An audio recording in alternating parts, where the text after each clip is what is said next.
Las enfermedades alérgicas afectan a cerca de 1 millón de personas en todo el mundo y con un ritmo de crecimiento acelerado en los últimos 60 años se espera que su prevalencia esté cerca a los 4 millones de personas para el año 2050. Se calcula que su prevalencia varía entre 2 y 4% en la población adulta y entre 6 y 8% en niños. Y debido a que cada año se incrementan los casos reportados, la alergia alimentaria debe considerarse un problema de salud pública. De hecho, algunos autores la han calificado como la segunda oleada. ¿De qué? De la epidemia alérgica. Por lo que en este episodio te platicaré qué son las alergias alimentarias, cómo ocurren y también definiremos algunas de las más comunes.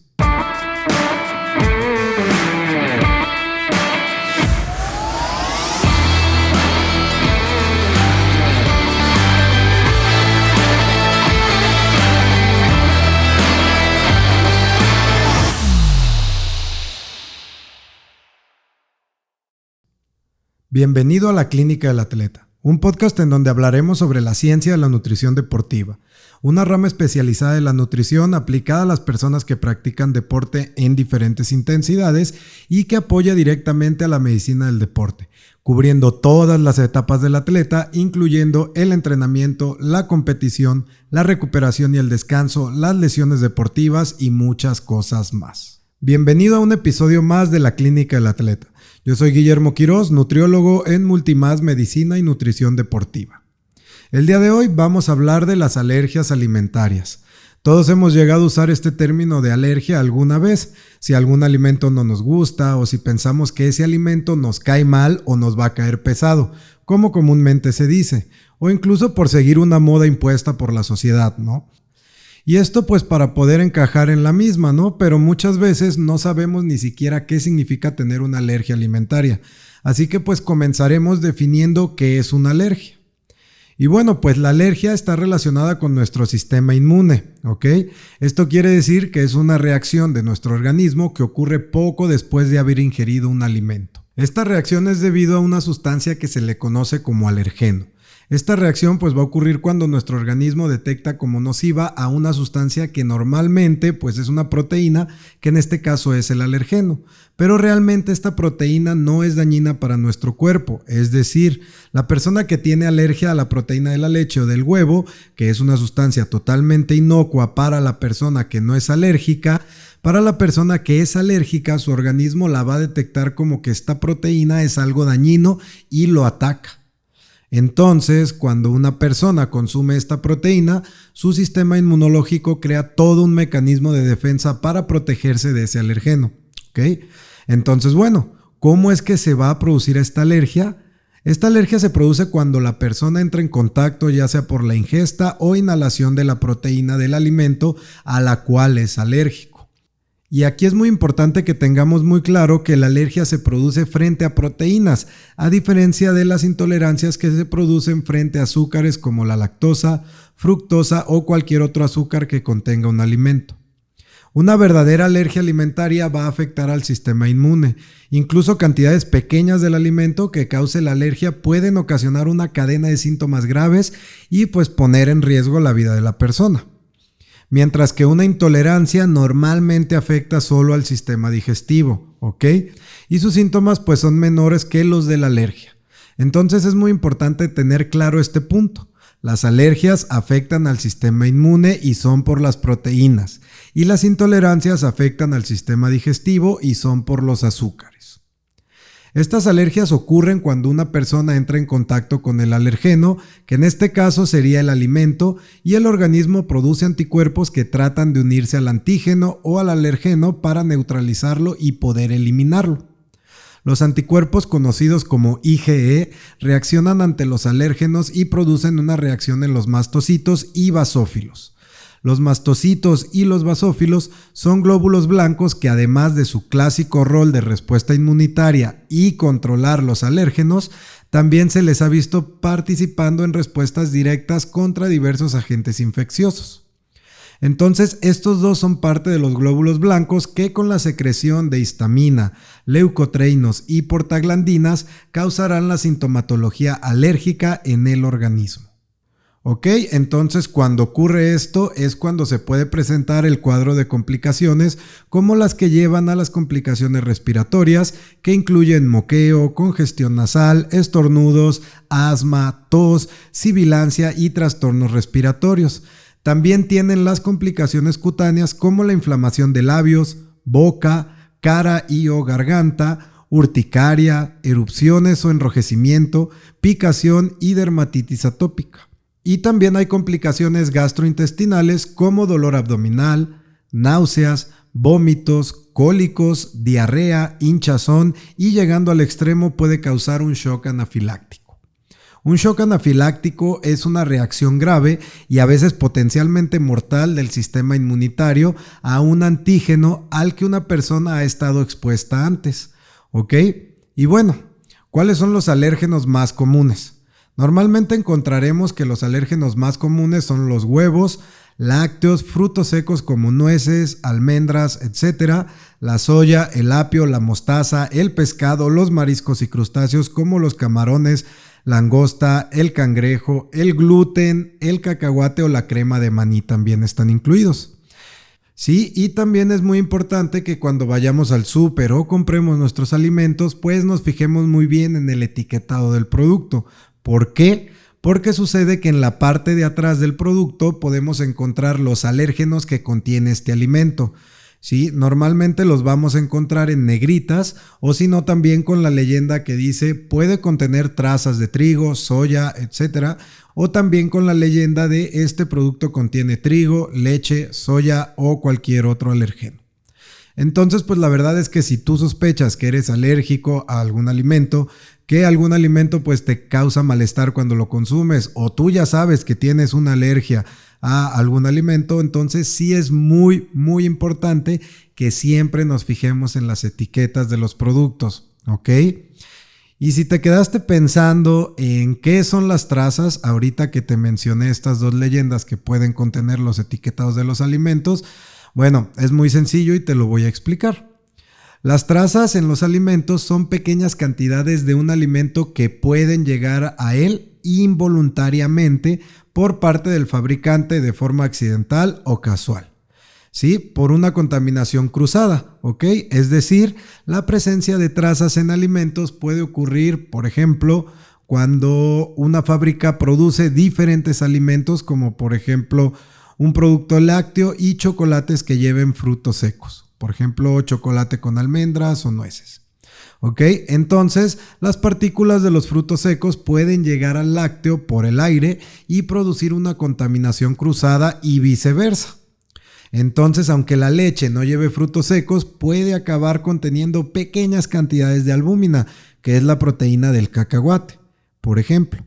¿Sí? Entonces ahí pues ya la persona que fuera alérgica a los frutos secos, en este caso al cacahuate, y consume ese lácteo, pues va a tener esa reacción alérgica de la cual estamos evitando, ¿no?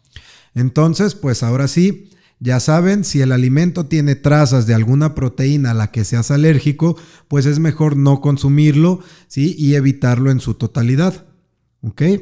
Ahora vamos a definir un poco algunas de estas alergias. Vamos a comenzar con la alergia a la leche de la vaca. En este caso, la alergia a las proteínas de la leche de la vaca con mayor poder alergeno son el caseinato y el suero de leche. Entonces, las personas que tienen este tipo de alergia pues tienen que llevar una alimentación que elimine totalmente todos los productos lácteos y sus derivados que contengan estas proteínas. La intensidad y la gravedad de los síntomas pueden ser muy variables y pueden ir desde manifestaciones cutáneas leves hasta la anafilaxia. Entonces, pues bueno, los alimentos que se deben eliminar no solo son el queso y la leche, como se pensaría normalmente, ¿no? Sino también todo lo que es, por ejemplo, panadería o repostería, ya que todos estos productos pues siempre se hacen con leche. Todos los alimentos de este tipo se hacen con leche, aunque sea poquita, pero llevan leche o llevan derivados de leche. Entonces todo lo que es panadería y repostería también hay que eliminarlo. Y el tratamiento consiste, como ya dijimos, en la realización de una dieta estricta de eliminación. ¿De qué productos? pues de leche y sus derivados. Esto mientras no se compruebe que haya alguna tolerancia por parte de la persona que es alérgica hacia estas proteínas, ¿sí? Porque hay personas que pueden tener un cierto grado de tolerancia al caseinato o a la proteína de suero de leche y que no les pase nada si consumen, por ejemplo, medio vaso de leche nada más. Pero si ya consumen un vaso completo, ahí es cuando pueden llegar a tener pues los problemas a la sintomatología de la alergia, ¿no? Y por el caso contrario, también hay personas que con la más mínima cantidad de proteína o como dije, con una pequeña traza de esas proteínas, ya están sintiéndose súper mal, ya tienen todas las complicaciones y pues llegan a caer hasta el hospital. Sí, esto debido pues a todos los síntomas que les brota de la alergia. Y también es importante mencionar que la alergia a la leche de la vaca puede señalar el inicio de la llamada marcha atópica, con alergia a otros alimentos, dermatitis atópica y asma. Y te estarás preguntando, pues, ¿qué es eso de la marcha atópica? Suena un poco raro.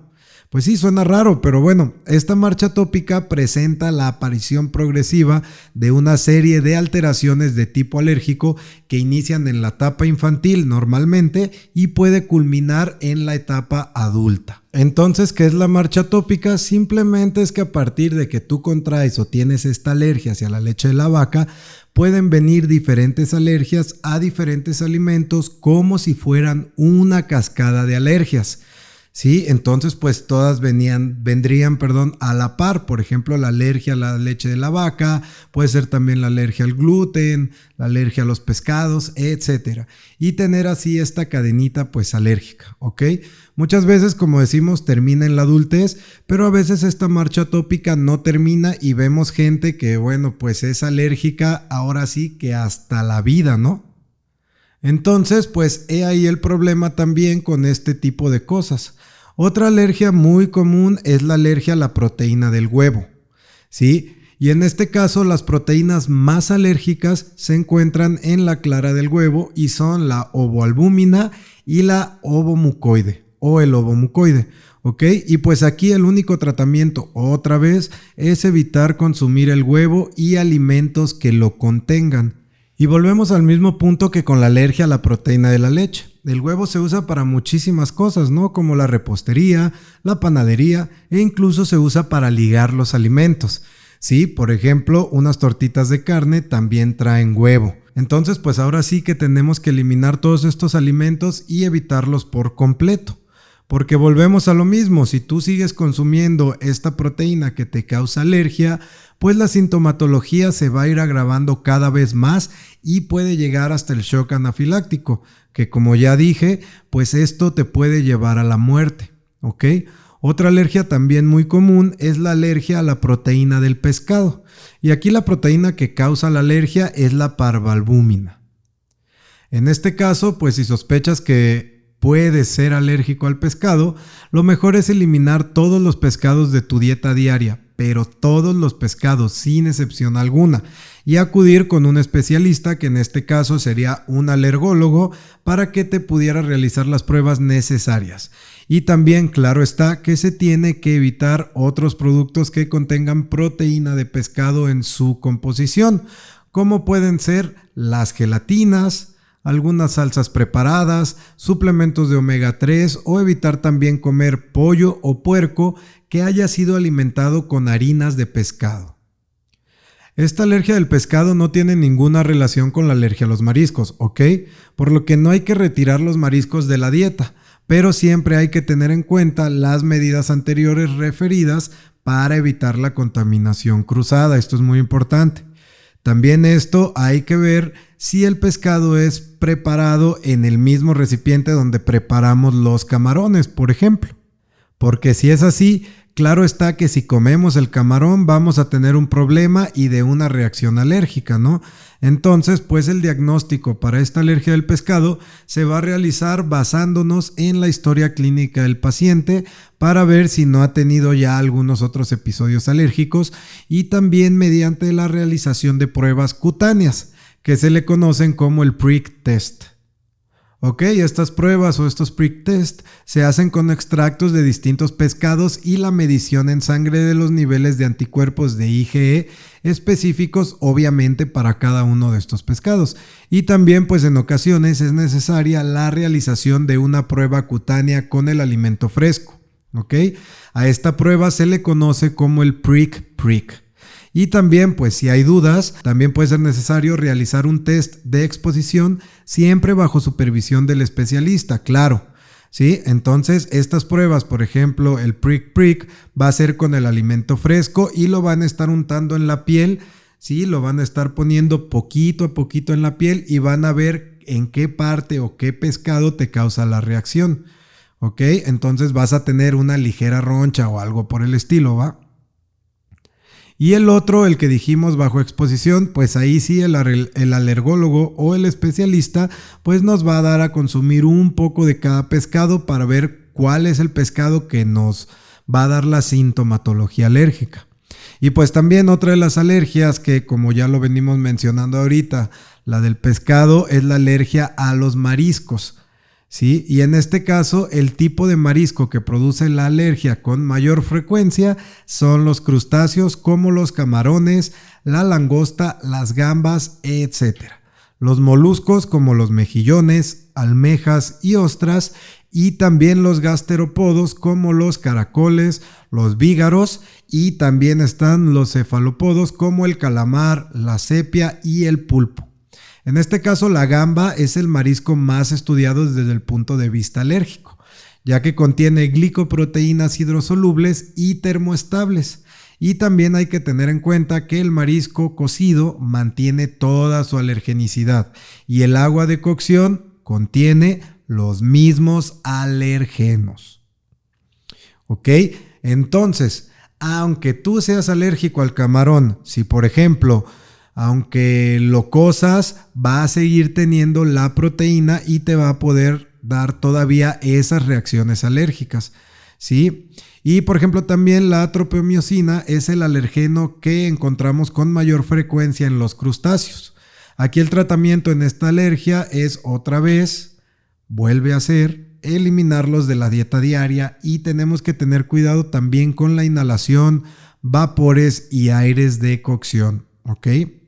Ahora, en cuanto a los cereales, la alergia a los cereales tenemos que dejar muy claro que no hay que confundir este tipo de alergia con la enfermedad celíaca.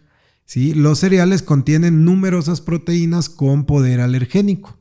Los principales alérgenos de los cereales son proteínas de reserva como el gluten del trigo y otras proteínas que protegen al grano de ataques de hongos, bacterias o insectos. Las globulinas y las gluteínas son los antígenos responsables de la hipersensibilidad inmediata frente a los cereales ingeridos. Y las albúminas serían los alérgenos más importantes en este caso, ¿ok? La clave, como siempre, está en una dieta estricta de exclusión tanto del cereal como de los productos que lo contengan. Y los productos del trigo se encuentran en muchos, pero muchos alimentos. Y por esta razón deberemos eliminar todos los alimentos que contengan, por ejemplo, migas de pan, salvado, extracto de cereales, el cuscús, galletas saladas, harinas enriquecidas, harinas normales, el gluten, etcétera, etcétera, ¿no? Hay muchísimos alimentos que contienen gluten o cualquier otro tipo de proteína de cereal, ¿ok? Entonces, casi siempre en todas las alergias tenemos que hacer dieta de exclusión, ¿sí? No hay más. Bueno, aparte de ir obviamente con el alergólogo o con el especialista para corroborar que realmente seamos alérgicos a estos alimentos, ¿no? Otra alergia muy común y que esta yo creo que también sale mucho pues en películas y en series es la alergia a los cacahuates y frutos secos. La alergia a los frutos secos se considera una reacción sumamente importante ya que se inicia a una edad temprana y esta alergia es de por vida, ¿sí? Esta sí no se va a curar, no se va a quitar y puede acabar en numerosas ocasiones en la anafilaxia o en el shock anafiláctico. Por eso vemos también en las películas o en las series muchas veces que cuando quieren, no sé, hacerle daño a un enemigo o deshacerse de una persona o algo así, le ponen cacahuates, ¿no? Y le dan a comer, pues no sé, algo que contenga cacahuates y ahí es donde empiezan todo el shock anafiláctico, ¿no? Porque son cantidades muy grandes y aparte también esta alergia es muy sensible. Entonces con cantidades muy pequeñas, pues se puede provocar esta reacción alérgica. Los cacahuates y otros frutos secos como las almendras, avellanas, nueces, etcétera, pueden causar síntomas que con el puro contacto mínimo, ¿sí? Y como ya te mencioné, una pequeña probadita del cacahuate y la garganta se comienza a cerrar, se tiene visión borrosa, y te puedes desmayar, etcétera, etcétera. Ahí te puede llevar pues al famoso shock anafiláctico. Por otro lado, la manifestación clínica leve de estas alergias se describe con erupciones, náuseas, dolores de cabeza o edemas, mientras que cuando suelen ser graves, como ya te comenté y lo vengo diciendo en todo el capítulo, acaban en el shock anafiláctico. ¿Ok? También otra alergia es la alergia a la fruta y a la verdura. Y esta alergia es ocasionada por la proteína de transferencia de lípidos o LTP y las quitinasas, ¿ok? El contenido de estas proteínas LTP en los vegetales vienen condicionados por muchos factores como su madurez, los tratamientos recibidos, las distintas variedades, etc. Entonces, lo que condiciona distinta cantidad de LTP al comerlos, ¿sí? Los síntomas de la alergia de estas frutas suelen ocurrir de forma inmediata tras comerlas y pueden constituir solamente en picor de boca, garganta y oídos o lo que denominamos el síndrome de alergia oral, ¿sí? O bien cuadros de urticaria, angioedema, rinitis, conjuntivitis, dificultad para deglución, que es la dificultad para tragar o pasarse el alimento, síntomas digestivos o asma. Y también puede llegar a cuadros anafilácticos severos. Los alérgenos más importantes para las quitinasas son el plátano, la papa, el tomate, la avellana, la manzana, la cereza, el pimiento, el kiwi, la uva, el durazno, la pera, el apio, la zanahoria y el perejil, ¿ok? Y para los LTP sería el durazno, la manzana, la cereza, la ciruela, la soya, el espárrago, la lechuga, la uva, la papaya, el higo, la piña, el kiwi, la soya y el melón. Como ves, son muchos alimentos. Ok, y bueno, el diagnóstico de esta alergia vuelve a ser otra vez la técnica prick prick con el alimento seco y el tratamiento de la alergia a frutas y hortalizas es la prevención. ¿Okay? Entonces el alergólogo, una vez que ya ha diagnosticado la alergia a este tipo de frutas y verduras, pues bueno, te indicará los alimentos a evitar y pautará la dieta basada en su evitación. ¿Ok?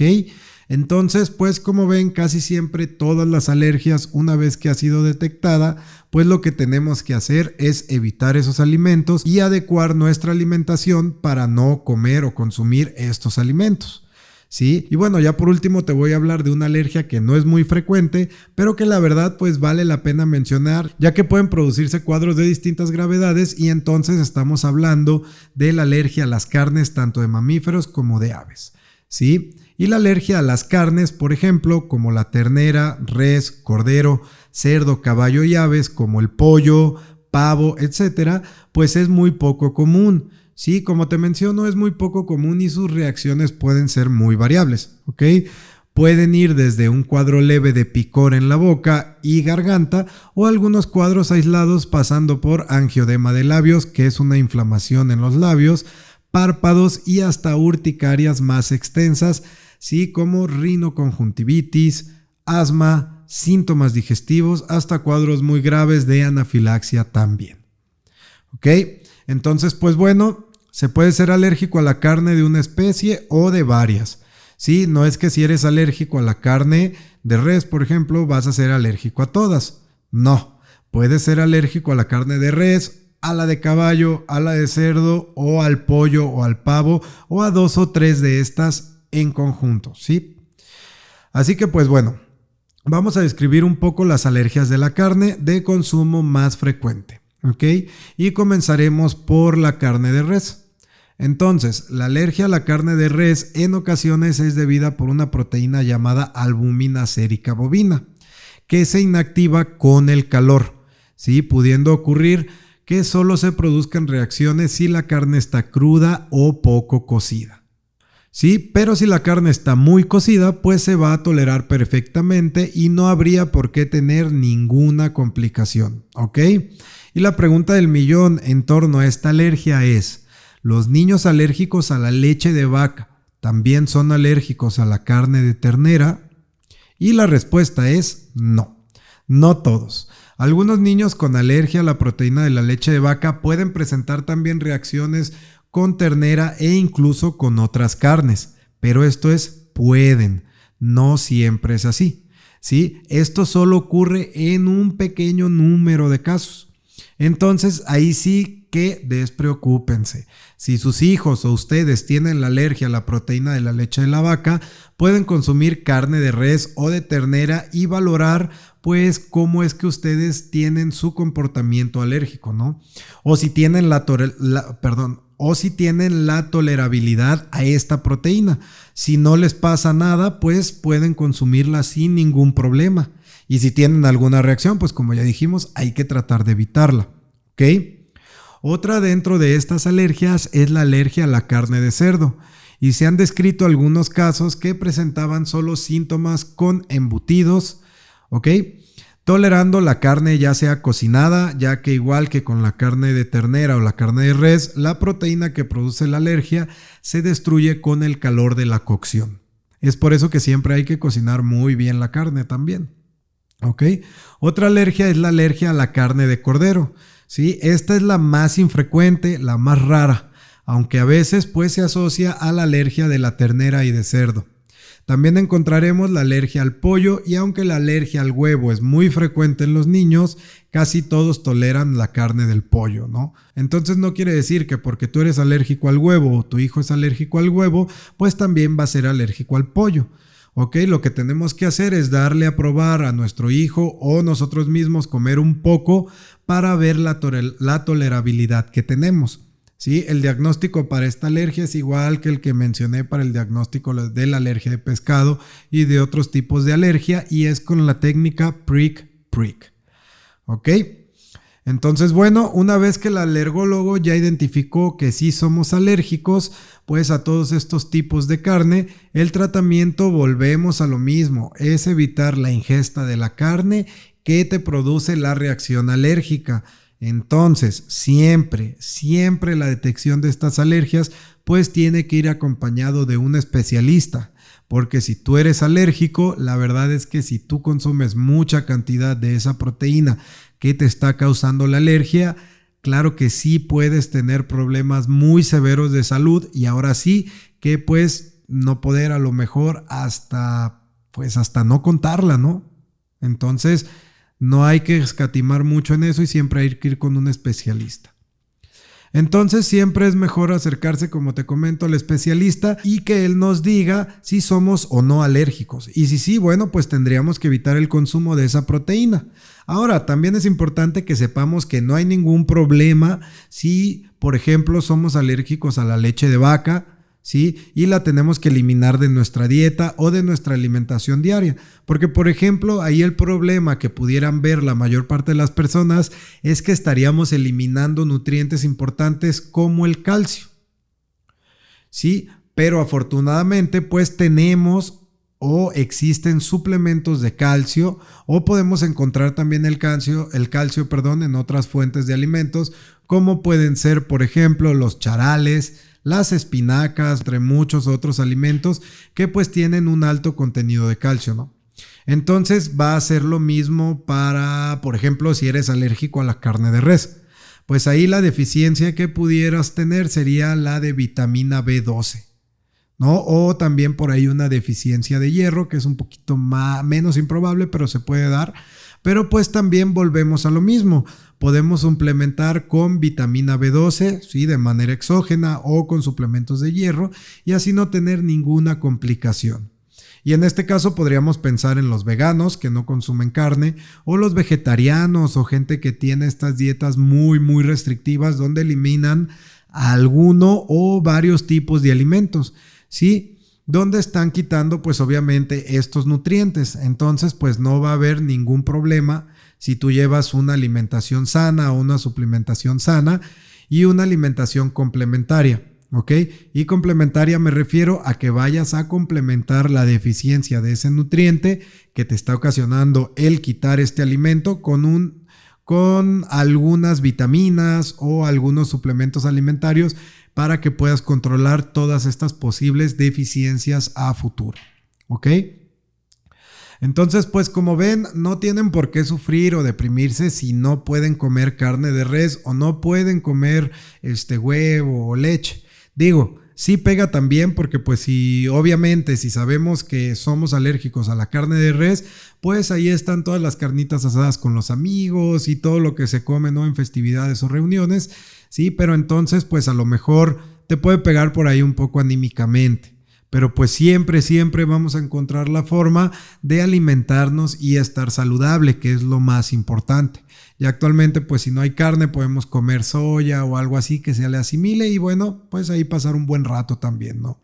Y pues obviamente tratar de no pasar por estos cuadros alérgicos, ¿sí? También recuerden pues que es muy importante que no confundamos la alergia con la intolerancia, porque muchas veces ahorita el término alérgico o de intolerante está súper de moda, ¿no? Y muchos te dicen, no, ¿sabes qué? Es que soy alérgico al chocolate. Y pues no, o sea, no eres alérgico al chocolate. Si eres alérgico a la proteína de la leche, entonces pues tú no puedes comer chocolate con leche. Pero no puedes ser alérgico al chocolate. ¿Ok? Entonces siempre mezclamos alergia e intolerancia y tenemos por ahí revueltos los conceptos o ni siquiera los conocemos. Y bueno, con esto terminamos este episodio. Muchas gracias por quedarte hasta el final, por tu tiempo y atención. Y recuerda, si quieres apoyar este podcast, por favor suscríbete a nuestro canal de YouTube. Esa es una excelente manera de apoyarnos sin ningún costo. Adicionalmente, por favor, suscríbete al podcast en Spotify y Apple Podcast. Y tanto en Spotify como en Apple puedes dejarnos una calificación de hasta 5 estrellas. Sí, si tienes preguntas para mí, comentarios acerca del podcast, temas sugeridos o algo que quieras comentar, por favor escríbelos en la sección de comentarios en YouTube. ¿Sí? Y también en nuestro canal de YouTube, aparte de los episodios completos, subimos clips de los puntos más importantes de cada episodio.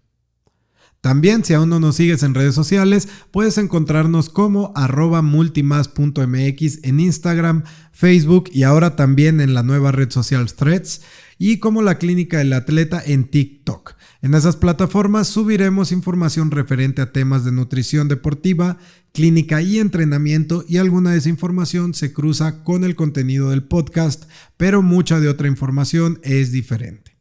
De igual forma, si quieres saber más sobre los servicios que ofrecemos en Multimas Medicina y Nutrición Deportiva, te invito a que visites nuestra página multimas.mx. Una vez más, quiero agradecerte por tu tiempo y atención y sobre todo por tu interés en la información basada en ciencia y en temas relacionados con la nutrición tanto deportiva como clínica, el entrenamiento y la salud en general.